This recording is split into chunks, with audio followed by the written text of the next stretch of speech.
2000, and I'm honored to be here with two World War II veterans, Mr. Haskell Langford and also Mr. Clyde King.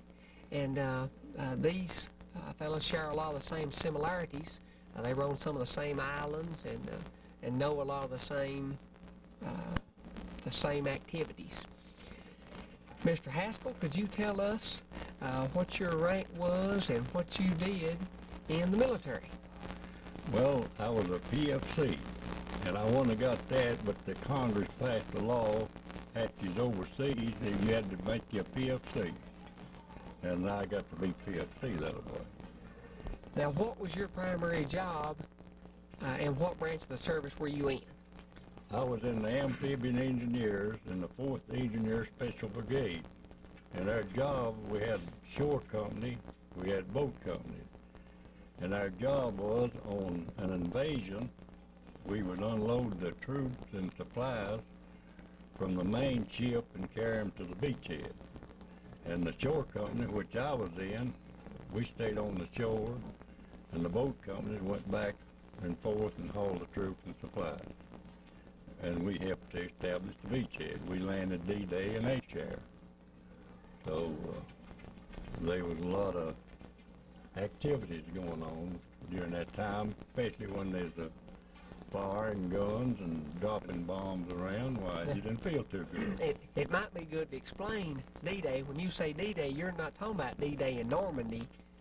D-Day is the first day of any invasion. Is that right? That's right. The D-Day is the day you go in there, and HR is the first troops going in, is the way I understand it. Right. And we went in D-Day and HR is what we done. And Clyde, could you tell us your rank and what your job was in the military? First of all, Luke, I'd like to thank you for organizing this event. I think it's something that will be interesting to people in the future, and especially it's as historical as it is, and I really appreciate you doing it. My highest rank was Staff Sergeant, and I was in the Medical Corps with the 61st Portable Surgical Hospital. I'm sure you're aware of the MASH that you see on TV. We operated very similar to MASH, except we didn't have nurses or we didn't have any vehicles or anything. We had to carry them in on stretchers and operated right behind the infantry. And we landed in New Guinea when we first got overseas, and the activity there was already completed as far as the fighting was concerned. But we were in a place where General MacArthur had a big headquarters building there, and it was native. The natives didn't wear any clothes. They ran around, you'd see them with bones through their nose and their ears, and it was really something to see. Every now and then you'd see two of them maybe with a pole with a pig, wild hog they'd killed, carrying it on their shoulders. And in our rations we had little chocolate bars that was just about like a brick.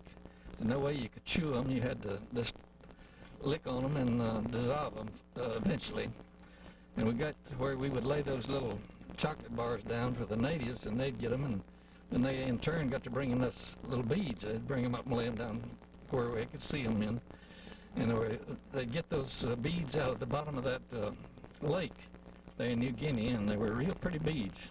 And I finally got enough of them to make a necklace and send home to my wife, and I don't know if she still has it or not, but that was, then we left there with a large convoy, I think the largest convoy ever assembled, somebody said, for the invasion of the Philippine Islands.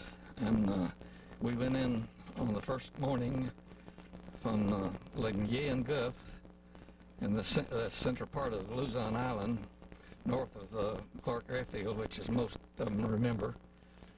But and we went in on the first day and set up our hospital. That's the first coconut trees we came to. We set our hospital up in, and had several casualties that day. But the most of the casualties were people that drowned coming in, where they'd shell the beach all night long. There'd be deep holes in the water, and our packs were about 70 pounds, and we had to carry our equipment and everything in these packs. and a rifle, and so a lot of them would hit those holes that couldn't swim, and of course they drowned. I think there's more people drowned that day than was killed by enemy fire. But then we went on through kind of central Luzon and turned north, and another group turned south and went down toward Manila. And we came to, if you don't mind, I'd like to tell a little incident that happened here. Please do. We turned north and got to a place that's just a high mountain that dissected the island, went all the way across, and there was just a path that went across this, but you could get a vehicle, especially the Army Jeeps and whatnot, across it. But anyway, part of our unit got across, and the Japs threw a roadblock in up on the side of the mountain and stopped the rest of us. We had to back off and come down, and it had intense rifle fire. And the next day they decided to fly us over in Piper Cubs. And we had 2 Filipino guides that were guiding us through this, and when we took off those rice paddies and the planes were just bouncing and going every which way, I didn't think it was ever going to get off the ground, but we did, and flew across. But we could look down and see the Japs shooting at us with their rifles. You could see the smoke coming out of their guns. But the interesting thing was, these 2 Filipino boys that were guiding us, a few years ago I was mowing my front yard and seen this Filipino man, who is the father of Mike Bowles' wife, Norma, out cutting their grass up there. And I got to talking to him and told him I had some pictures of them taken over there in the Philippines. And I showed him this picture of these 2 guides, and he grabbed that picture. He says, me. And he still got that picture. He won't let me have it back. And I told him, I told Norma, it'd be a good story to go in the paper, but he still won't give that picture up. He was one of the guys that was guiding us through this pass in the Philippine Islands. And we went on there and met the 101st Airborne Division coming south. And that was about the time that of course, the activity was over there in the Philippines, so we boarded the ship and was on the way to Japan for an invasion up there when they dropped the bomb. We were about a day out from the island when they dropped the bomb. And we went on in the next day and set up an office at Himeji, Japan, in a bank building. And we set up our operations there and treated a lot of soldiers and natives there in Japan. And after we were there for a while, of course, they started sending people home on leave, discharge. And we went to the northern part of the island where we got on board ship there and came back to the United States. And it was awful good to see the shore of San Francisco when we came back. And I think the best meal I ever had, they took us in this big mess hall and told us to order anything we wanted to eat. And of course we ordered steaks and stuff like that it turned out to be awful good. But I thought it was very interesting, this Filipino guide turned out to be a neighbor after all these years. And again, I'd like to say that I appreciate Luke for doing this, and just think it's something that's real nice. Well, Clyde, thank you for thanking me, but obviously the people that deserve the thanks are people like you and people like Haskell, because the reality is the sacrifices that you made 55 years ago is the reason that I get to live so good today. And I eat good, and I live a very good lifestyle, and it didn't come free, and I realize that. I've got, have you got some more stories? There's one more thing I'd like to say. After I got home, I worked with the Boy Scouts for a long time, and I received the Long Rifle Award and the Silver Beaver Award, which was next to the highest award that was given in Boy Scouts. But I'm very proud of it. Thank you very much. I want to apologize for not saying that I appreciate you doing all this. All right, that's very fine. And it's an honor to us and the Clay County veterans that you have went and spent your time of doing this for us all. And we appreciate it. But as me and Sergeant King was talking before this, why, we seem to be along the same line over in the South Pacific. We started in at New Guinea and in the Solomons and the Luzon Islands, and then ended up in Japan.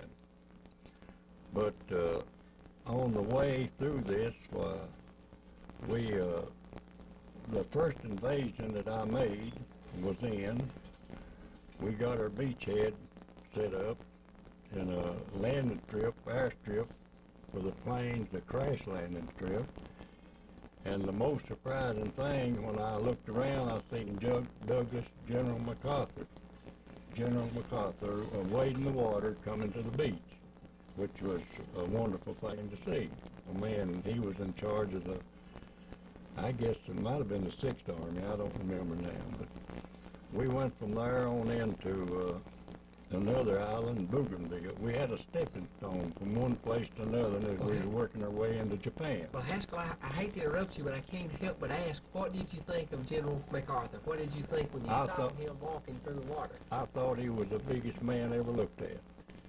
And he was coming right on in, and it was waist deep, just like us soldiers done. The same thing, he'd come on into the beach.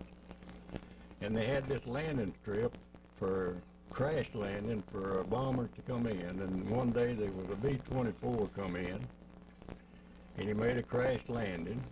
And the tail gunner, when he stopped, the tail of the plane was about 30, 40 feet in the air. And this tail gunner, he jumped out and he sprained his ankle, and then he began to carry on and talking about he'd went and got away from a bunch of Jap Zero fighter planes, come in and made a crash landing, and then jumped out and sprained his ankle. So he wasn't too happy with that. But we went on into Luzon, which is Manila, Luzon Island, and made that invasion in Lingan Gulf. And the Japanese didn't think we could land there because they tried it when they took the island away from us. And the water was too shallow for them. So we did land it, like I said, with a small crash like I was on, and to load supplies and soldiers and troops and all. But in a little while after we had landed in Lingan Gulf, I was on advanced detail to march on into Manila. A bunch of guys, and we went on in and took up a lot of landmines, which the captain said some better than 800, under imminent fire, of course, and at our own risk. And it was kind of a sad place. There's so many casualties and dead Japanese, it wasn't too pleasant a place to be. But then, after that, when we kindly cleaned up the city and done what we supposed to do there, we got ready to hit the homeland in Japan. And we went on and got with more divisions, infantry, and all of the things that we needed to do, and then peace was made, which we was glad of that. But we went on in as occupation troops, and we stayed in Japan, I don't know, for some little time, and then we got our job all done, and but the most important thing about this Manila thing, taking up the mine, we were decorated with a Bronze Star medal, and the captain that was in charge, he got a Silver Star. And the most happiest thing seemed to me like that I had when I was over there, he brought the whole brigade out and had a parade and decorated us, and I got to shake hands with my brigadier general. And so we went from there into Japan and on from there back to Los Angeles, California, before it come on into Camp Chaffee, Arkansas, and that's where I got my discharge. And they offered us a pretty good deal, I guess. If we re-enlist for 5 years, they would make us a staff sergeant, give us $500, and let us pick theater we wanted to go to, whether it be Germany or Japan, but we couldn't take the state. But I didn't do that. I thought about it, but I just didn't do it. And I thank you very much. I didn't think about it. Thank you, Haskell. And now, got some questions that I would like to ask both of you. But before we do, Clyde, could you tell us a little bit about this sign and where it came from and where it's been? We took our basic training in Louisiana. I think evidently Mr. Langford and I were close together all the time. And this sign was made by a soldier from a town in Indiana. I can't think of the name of it. And it went with us from Louisiana through the bivouac area there and basic training and whatnot, all the way to New Guinea and Luzon, the Philippine Islands, and on into Japan. And it's set out front of a bank building in Japan as our headquarters there. And we treated both Japanese and American soldiers in Japan. And we brought it back with us, and our unit was very small. It's 33 men and 4 doctors. 2 of the doctors are still living, and about 22 of the enlisted men are still living. And we have a reunion get-together about every 2 to 3 years. And this sign goes, every one of those reunions and sets out in front of and we've had people come up to the room and want to know if would do surgery on them or check them out or something. Clyde, do you think that we might have the next reunion in Clay County and interview these veterans? We've had one in the closest to Clay County. We had one in at Opryland in Nashville several years ago, but only 2 of the doctors are still living now, and a lot of the enlisted men have died, and it's very doubtful we're having a reunion this coming year, or this coming year, in Omaha, Nebraska, which I think will probably be the last. We're all getting so old that, see, I can't drive, and my wife won't fly, so it's a hard time getting there. Haskell, could you tell me, what did you think when Japan bombed Pearl Harbor? Well, I really didn't think too much about it. I mean, I didn't realize the happenings of it at that time. I didn't let it sink too deep on me, see. But I don't know. I just didn't think too much about it. It didn't seem to bother me too much because I felt like things would happen, it would be took care of. When Japan bombed Pearl Harbor, did you feel that the United States would go to war and win the war? I felt that way, yes, I did. I believed it, and it happened. Well, Clyde, what did you think when you heard that Japan had bombed Pearl Harbor? I was really shocked, I think as everyone else was, because they didn't feel like that Japan was capable of doing this or anything. But I was ready to go, like I think most all Americans were. I got about a 2 or 3 months stay on my induction to finish high school, and I got my diploma and everything. As soon as that was over, I went the next Saturday, I think it was, into service. So you graduated high school, and that next Saturday you were gone. Haskell, could you tell me what was your happiest moment during your military service? Well, I believe when I got that medal pinned on me over there in Philippine Islands, I think that was the most happiest thing I ever done, to think that I'd done my duty in the service, and I'm proud of it. But I believe that was the happiest. The discharge was good, but I believe when I was honored with getting to meet that general and him putting that medal on my chest, I believe that was happy. Clyde, could you tell us what was your happiest moment in your military service? I'd say when we were on board ship going on to Japan for an invasion, that when we found out that they had dropped the bomb and that Japan had surrendered, I think that's the happiest moment I had, because it's not too good a feeling going in, hitting those beaches like Haskell was talking about at Luzon there, when some of them was going in over their heads and carrying 70 pounds of stuff on their back. Kind of hard to get out of those holes. And there was one boy from Old Hickory, Tennessee, was with us, and he said, "King, I can't swim. If I go under, will you pull me out?" I said, "Yeah, Tom, I'll get you." Of course, I couldn't have got myself if I'd hit one of those holes, but anyway, that was reassuring to him to find out. He's still one of my best friends today. One more thing. I'd like to say one thing about digging a foxhole. You all know what a foxhole is, I guess. When we would make these landings, we'd have to sleep in the foxhole, dig a hole in the ground. And on Morty Island, there was two of us buddies. And we started digging, and he had the advantage of me. He was a shorter guy than I was. He didn't have to dig as big a one. But we get down to the coral, which one's over 18 or 20 inches, and that's far as we'd go, and we just protect ourselves the best we could in the foxhole. So once you hit the coral, the digging was over. That's all. What was your scariest moment during your military service? Well, I believe my scariest was when we was on our way to, we had an air raid, and we was all, I don't know how many ships, as far as you could see every way, they was ships.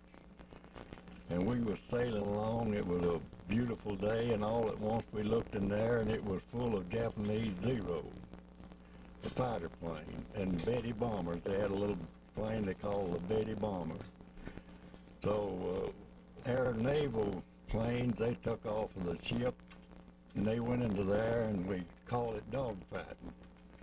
So these little Navy planes would take after one, and after a while you'd see him hit the water, and he'd go back and get him another one. And in a few minutes, though, they put us all down in the ship, and we didn't see any more of the action. The only thing we heard, there was a Betty bomber made a suicide dive into a ship, but I didn't see that. You brought up an interesting point about those suicide bombers. Clyde, what was your scariest moment during World War II? When we were there in the bay in Luzon, his suicide bomber hit the ship right behind us, and we were out on deck when it happened, terrible explosion. But I think the scariest I was after we got on shore, and at night, you're just black as it could be, and every little racket you heard, you just knew it was a Jap. And I don't think I slept for 2 weeks, but I was really scared at night when you couldn't see anything. Clyde, what did you think about... Teaching please, all students, come to the office. We'll wait till that's off. Miranda Likens, Patricia Maxwell, Abby McClurry, Candace Seamus, Carla Davis, Wayne Pennington, Eric Copeland, and Pat Gilliland. What did you think about these kamikazes and how fanatical the Japanese would fight? I don't think they were told if they didn't do these things that they would kill them anyway. So I think they didn't have any choice but to do it. Haskell, what did you think about these kamikaze fighters? I don't know if I understand what that is. The pilots that would fly into ships and these soldiers that might... Well, they're not too smart. And they knew it, and see, the Japanese people was raised under an emperor. They believed they worshipped in the emperor Hirohito of Japan instead of our God. And they had these here suicide bombs that they would send out, and they'd have this man's funeral before he left because they knowed he wasn't coming back. And he would guide that bomb into his target, whatever it might be. And after we got to Japan, and the Japanese had seen that they'd been taught wrong, they thought that they'd been taught that the American soldier was an awful bad person. But after we made this invasion went to their homeland after the peace was made, well, they wanted anybody on the beachhead except a few camera people taking their pictures. But I'd say within 2 or 3 hours the beach was covered up because they seen they was been taught wrong. And they even helped us on loading and unloading supplies, and they would just, they had on these tank bombs, I call them. There was a suicide thing, and it put on just about like a broom handle, and they'd charge the tank with that, and then they'd lose their own life when they hit these tanks and things. They believed, they were taught if they died in battle, they went to the resting place, and they're just all so much false teaching. And they turned their back on the emperor after we got there, and they thinking it was wrong.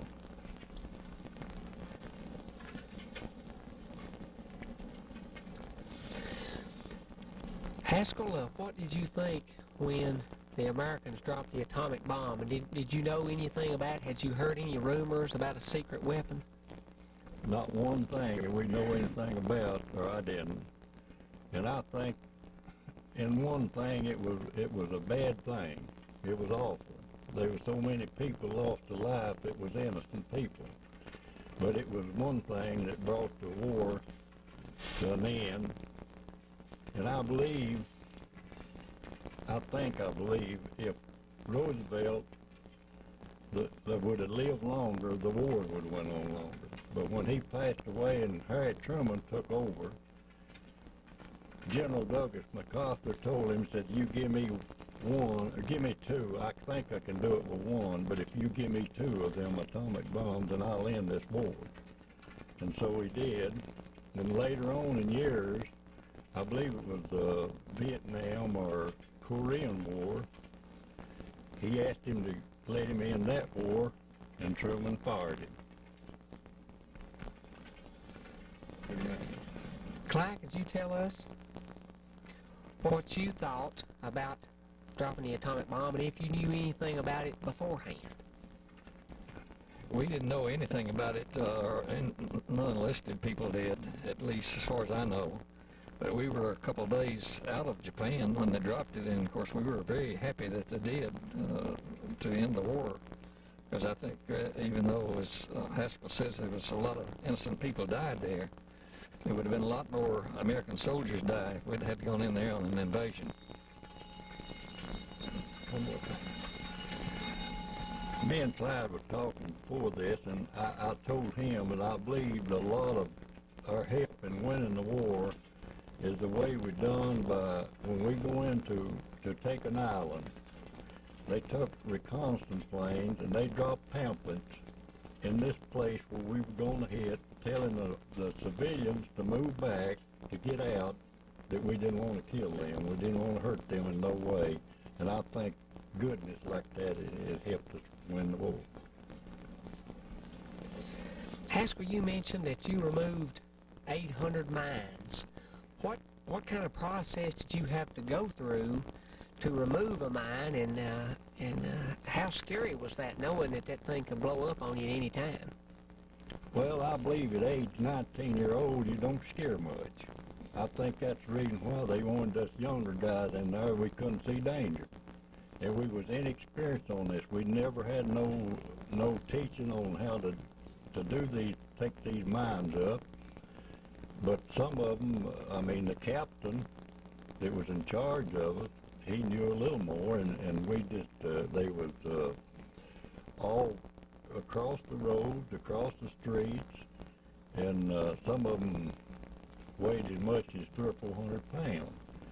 But they all had, I guess you'd call it electric things. It was the guy back somewhere would pull a switch and set these all off. But we detonate these caps that was in the mine. Had to be careful, I guess, or we wouldn't have been here today.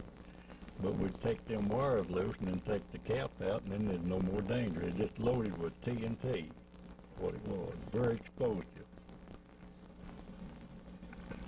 Clyde, could you tell us what, we know that you were in like a MASH unit, a medical unit, and were you like a doctor's assistant? Did you help them operate or help bring in the soldiers that were hurt, or what? Could you tell us a little more about the details of the surgery and that part of it? While we were in the States, I was a supply sergeant and took care of requisitioning all the supplies and everything that we had when we went overseas. But after we got overseas, it was entirely different. I worked in surgery just like a nurse, or of course we didn't have nurses, but we had enlisted men work just like a nurse. I would assist in surgeries where there's an amputation of a leg, or maybe a brain surgery where they'd take the top of the skull off and hand the doctor the instruments that he needed and do suctioning. And maybe even when the doctor would get through, sometimes they didn't sew them up, and we'd sew them up. I had a lot of experience, just like well, nurse practitioners don't even do that today. But it was a necessity that we do a lot of things that we couldn't have done otherwise. But I really didn't have any formal training other than I had been in surgery in the States. They made us all go in and watch surgery. But, you know, you can do a lot of things when you have to. Clyde, how many people do you think you helped perform surgery on? I wouldn't have any idea how many patients we saw, but sometimes we would work maybe 18, 24 hours without ever leaving the surgery. And I definitely remember one soldier that had double amputee, both legs blown off. And he was a lieutenant from Texas. And he asked me, he says, I know I'm not going to live. Will you write my wife a letter? And I said, yeah, I will. And I did. But I don't think it ever got out because they censored our mail. And I don't think they would allow an enlisted man being notifying somebody like that. I think the War Department did, but I doubt if she ever found out really what happened.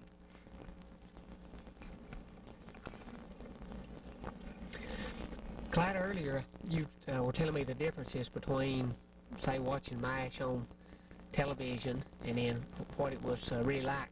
And of course, it's easy to, a lot of us can see MASH. Could you tell us some of those differences? Well, I guess the main differences was that we didn't have nurses like MASH. We didn't have any vehicles to, we had the battalion aid people would normally carry the patient in on a stretcher. And we did the best we could to provide the medical services that they needed, surgery in most cases.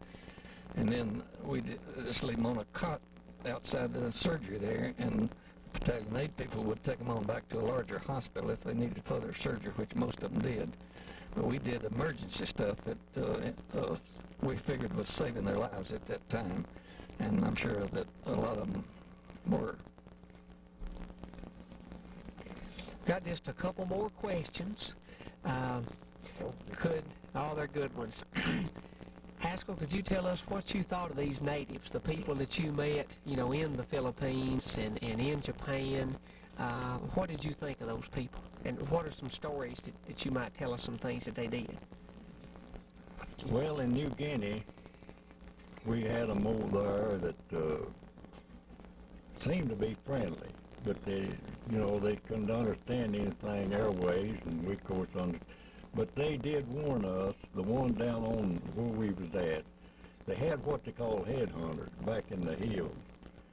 And they did warn us a lot of times about getting too far back in the hills because of the headhunters. But we never had no problem with the natives in New Guinea at all. But when we went back to the Philippines and took the island back over, the people there was hungry. They were starved. And of course, rice is their leading food over there, we thought. And they go around talking about the rice, and we'd say, Jesus Christ, no more rice. And they'd say, no, Joe, no more beans in the Philippines. They love dried beans. So we done a lot of work with them, used them to do things. And they got to bring in just hundreds of pounds of dried beans over there. And we'd take a barrel, 55-gallon barrel, and cut it in two and make 2 pots. And we'd dump these beans in there and just boil them, no seasoning, salt or anything, and they ate them like crazy. And they told us a lot of stories about how the Japs done. Maggie Brown, come to office, please. Maggie Brown. Whenever they took the island away from us. And that was, they'd seen a lot of heads rolled down the street where the Japanese take bayonets and cut it just like bowling balls. And the little infant babies, they would be one soldier Jap soldier take the baby and throw it up in the air, and another Jap shoulder catch it over the bayonet. And they had what they called a death march. And General Wainwright was with MacArthur on that island. And when they seen us going to lose it, he told General Douglas MacArthur to leave. He said, "I'll stay." And they captured him. And I seen the pillbox on Corregidor Island where he was at when they captured him. And when we went back and they liberated him, he weighed 97 pounds. And a lot of these soldiers that was captured over there, they talked about their starvation, and they'd go out in these rice paddies and be working. The Japs would take them out there, and maybe they'd find a snake, a lizard, or anything, and they'd conceal it enough till they could get back into their camp, and that's what they had to eat. Clyde, tell us some interesting stories about the natives that you saw in New Guinea and maybe some of the regular people on these islands. Well, I think I mentioned New Guinea. They were just absolute natives that hadn't seen anybody from civilization, I don't think. They wore no clothing. They wore bones in their ears and their nose, and they never did come up close to us. In most instances, you'd see maybe at a distance carrying a wild hog that they'd killed or something, and very few of them would get up close enough to even, like I said, we'd give them chocolate bars. We'd lay them down there, and then we'd back off, and they'd come up and get that chocolate bar. And of course, it's just like a brick, so I don't know what happened to their teeth. But